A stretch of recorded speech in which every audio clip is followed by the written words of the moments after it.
Pessoal, o que está acontecendo agora é simplesmente inacreditável. O Brasil pode estar prestes a protagonizar um dos maiores constrangimentos internacionais da história recente. Enquanto os Estados Unidos discutem classificar o PCC e o Comando Vermelho como organizações terroristas, o governo Lula decidiu fazer exatamente o contrário, tentar impedir essa classificação. Sim, você ouviu certo. Enquanto essas facções espalham violência, tráfico internacional e dominam regiões inteiras dentro do Brasil, o governo brasileiro estaria atuando nos bastidores para convencer Donald Trump a não tratá-las como grupos terroristas. E isso gerou uma reação explosiva.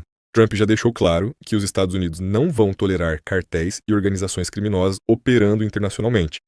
E agora, o Brasil pode entrar diretamente nesse radar. Mas o constrangimento não para por aí.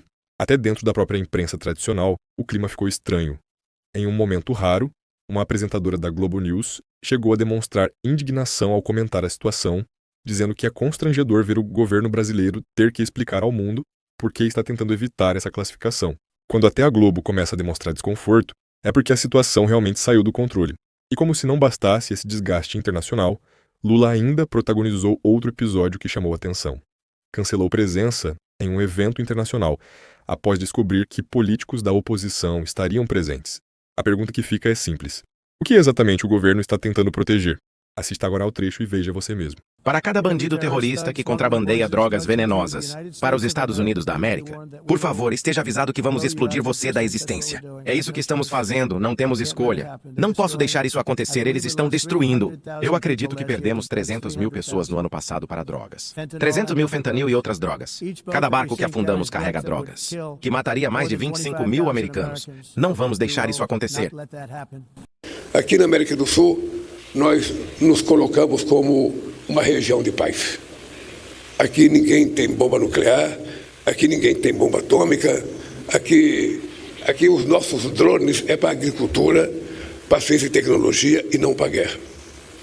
Então, nós pensamos em defesa como dissuasão. Mas eu não sei se o companheiro Ramaphosa percebe que se a gente não se preparar na questão de defesa, qualquer dia alguém invade a gente. O governo Lula tenta evitar que os Estados Unidos classifiquem duas facções criminosas brasileiras como organizações terroristas. A inclusão do PCC e do Comando Vermelho na lista americana pode ser anunciada nos próximos dias. A apuração é do Túlio Amans. Agora, vou te contar, hein, Túlio? Situação difícil essa. O governo brasileiro sair defendendo o PCC e o Comando Vermelho. O que é que muda se essas organizações criminosas, violentas, poderosas dentro do Brasil, fossem consideradas terroristas pelos Estados Unidos?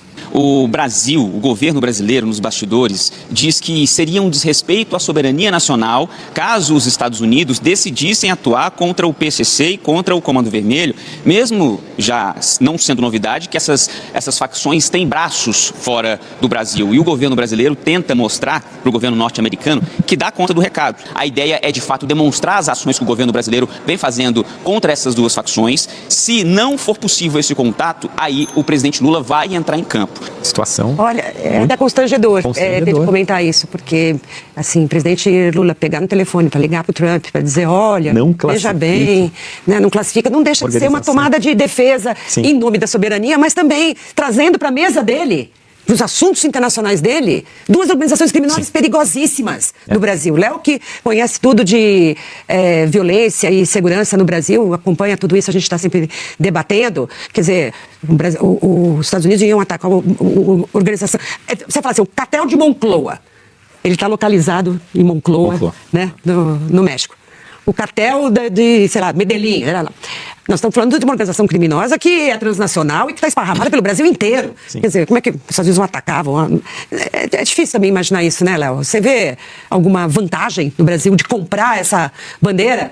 Vamos garantir o patriotismo garantir aqui. Que não serão classificadas como terroristas. O Comando Vermelho e o PCC sem a classificação de terrorista? Problema, né? Agora, a vantagem para o governo brasileiro em relação a não ter essa classificação, difícil de entender mesmo. Muito difícil de entender. E você falou da questão do próprio perfil dessas organizações, mano, que a gente está falando disso há mais de 20 anos. De questão de ser transestadual, transnacional. E o negócio deles, que envolve passar por fronteiras, esse é o modelo de negócio. A questão do tráfico internacional é pedra angular, digamos, desse negócio criminoso, então, esquisito, que é esse movimento do governo brasileiro em relação a essa não classificação. Essas fontes do governo me confirmaram que o presidente Lula desistiu de comparecer após o novo presidente do Chile, o José Antônio Cast, nesta quarta-feira, após convites serem feitos ao senador e pré-candidato à presidência da República, adversário, portanto, de Lula, Flávio Bolsonaro, e ao irmão dele, o ex-deputado federal Eduardo Bolsonaro, que está nos Estados Unidos. A gente apurou, inclusive, que o chanceler Mauro Vieira vai participar da posse de Cast como representante do Brasil. Ainda nessas conversas reservadas, diplomatas brasileiros me fizeram a avaliação de que a decisão de Lula é ruim. Foi, segundo eles, uma decisão particular do presidente, a desistência. Não houve, portanto, um aconselhamento do Ministério das Relações Exteriores ou de qualquer outro conselheiro do governo para que ele desistisse. E que, na avaliação da diplomacia, isso pode jogar a região nas mãos de Javier Milei. A fotografia, a mensagem que passa é essa. Também, presidente da Argentina, Milei, também para os chilenos. Essas fontes que participavam das tratativas sobre a reunião bilateral entre Lula e Cast me disseram que havia um entusiasmo de Cast, do governo novo, com a chegada do presidente Lula, até para tirar um pouco o holofote da Argentina, demonstrar que Cast, né, não é somente esse personagem à direita. Cast queria recebê-lo também para demonstrar ao mundo que tem diálogo, que está aberto a dialogar, apesar da sua posição política. Foi uma decisão particular do presidente, que assim que ele soube, que ele viu no noticiário, que o Flávio Bolsonaro, depois ele ficou ainda mais indignado com o convite estendido, essa informação ainda não tinha saído, a minha fonte confirmou agora, ao Eduardo, ele ficou assim indignado. Amanhã uma grande honra participar da posse do presidente Castro junto com a minha esposa. E como é que o senhor viu a não presença do presidente Lula? Tem muita gente dizendo que ele não veio muito por conta da presença do senhor. Bom, também tive essa informação. Eu lamento, né, que a essa altura do campeonato o Lula ainda não consiga conviver com quem pensa diferente dele. Você vê que ele transborda a intolerância, transborda, né, o ódio até, porque ele, o presidente da República, convidado por outro presidente da República eleito, podia sem problema nenhum vir para cá, mas o Brasil também não perde nada com a ausência dele. Afinal de contas, ele prefere se aproximar de países onde haja grupos terroristas dominando, prefere participar de solenidades onde chefes de países desrespeitam os direitos humanos, enfim, são favoráveis à perseguição e morte de judeus. Então, certamente o Lula não se sentiria muito à vontade aqui no Chile com um presidente conservador e de direita como Castro. Boa tarde a todos, um prazer estar aqui com os senhores. Estou aqui hoje muito mais como um brasileiro indignado do que como governador de Minas Gerais. O que nós temos assistido nessas últimas semanas no Brasil é algo estarrecedor. E fica muito claro que, à medida que o tempo avança, essas pessoas, esses envolvidos, eles se julgam acima da lei, se julgam intocáveis. Mas me parece que pela primeira vez a imprensa tem se manifestado de forma muito veemente, tem ido atrás dos fatos, tem mostrado aquilo que realmente aconteceu e é verdade. E se nós já tivemos 2 presidentes da República afastados que sofreram impeachment, na minha opinião já passou da hora, pelos fatos que nós já assistimos nesses últimos dias, do mesmo acontecer com ministros do Supremo Tribunal Federal. E isso é pelo bem do Brasil, é pelo bem das instituições. Na transparência internacional com esses últimos fatos, o que tem ocorrido, o Brasil só tem perdido posições. Isso para nós brasileiros é muito ruim. Nós termos um pequeno grupo que se julga intocável, que se julga capaz de fazer de tudo e ficar imune. E não é porque alguém julga que não pode ser julgado. Precisa sim.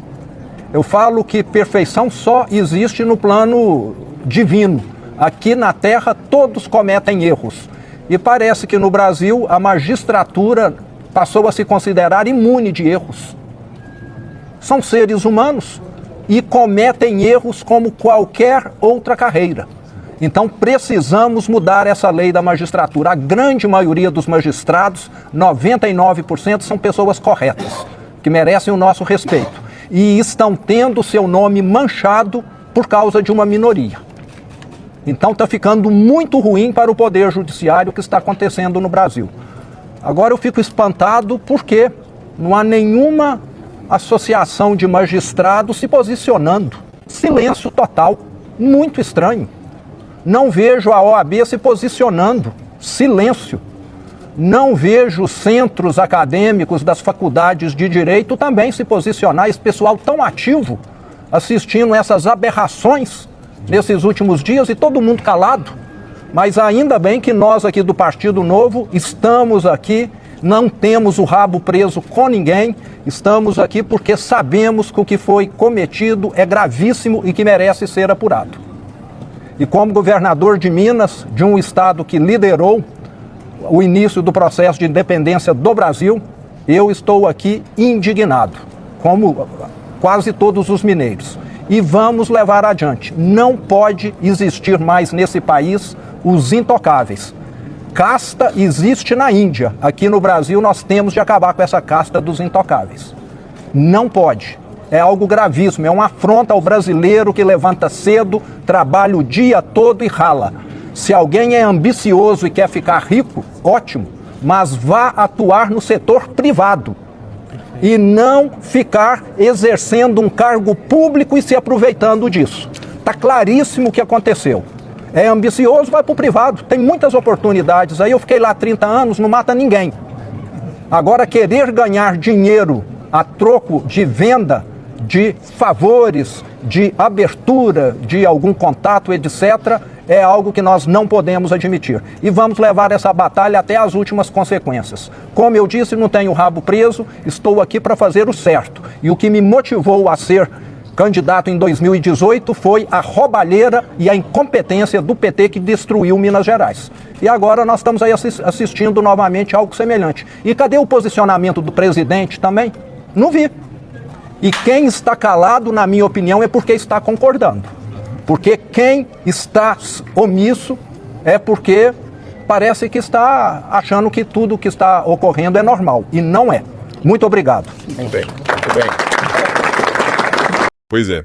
Depois de assistir tudo isso, fica difícil ignorar o tamanho da crise que o Brasil enfrenta. De um lado, facções criminosas que dominam territórios, movimentam bilhões no tráfico internacional e espalham violência pelo país. Do outro, um governo que parece mais preocupado em discutir a classificação dessas organizações do que em eliminá-las de vez. E isso gera um problema enorme para a imagem do Brasil no exterior. Quando um país precisa explicar por que está tentando evitar que grupos como PCC e Comando Vermelho sejam tratados como organizações terroristas, a mensagem que chega ao mundo é devastadora. Enquanto isso, cresce a pressão dentro do próprio Brasil. Governadores, parlamentares e parte da sociedade começam a questionar se certas instituições e autoridades não estão se colocando acima da lei. E quando a população começa a sentir que existem intocáveis, a confiança nas instituições vai embora. O resultado? Mais tensão política, mais desgaste internacional. E um país cada vez mais dividido. Agora eu quero saber a sua opinião. Você acha que PCC e Comando Vermelho deveriam ser classificados como organizações terroristas? E o governo brasileiro deveria apoiar ou tentar impedir isso? Comenta aqui embaixo porque eu vou ler e responder o máximo de comentários possível. E se você quer continuar recebendo análises que a grande mídia muitas vezes evita fazer, se inscreve no canal Estado Crítico, deixa o like e ativa o sininho, porque aqui a gente acompanha de perto tudo o que está acontecendo no Brasil. Nos vemos no próximo vídeo. E que Deus nos proteja.